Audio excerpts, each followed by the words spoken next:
নমস্কার। কবিগুরু রবীন্দ্রনাথ ঠাকুরের কৃপণ।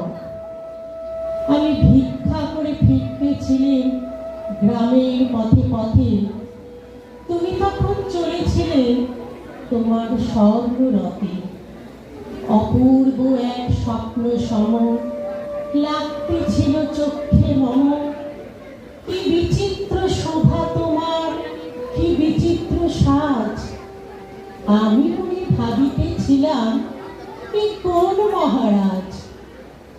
আজি শুভক্ষণে রাত পোহালো, ভেবেছিলেন তবে আজ আমারে দাঁড়ে দাঁড়ে ফিরতে নাহি হবে।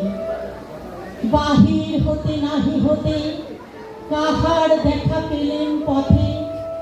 চলিতে রথ ধন ধান্য ছড়াবে দুই ধারে।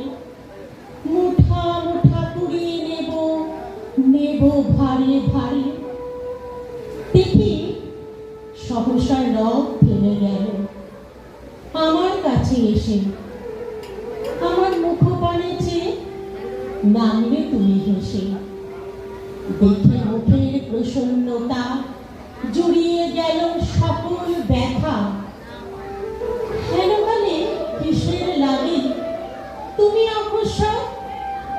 আমার কিছু দাও তো বলে বাড়িয়ে দিলে হাত। মরি এ কি কথা রাজাধিরাজ, আমায় দাও গো কিছু। শুনে ক্ষণকালের তরে রইল মাথা নিচু। তোমার কি বা অভাব আছে ভিখারি ভিক্ষুকের কাছে। এ কেবল কৌতুকের বসে আমার প্রবঞ্চনা। ঝুলি হতে দিলাম তুলে একটি ছোট কণা।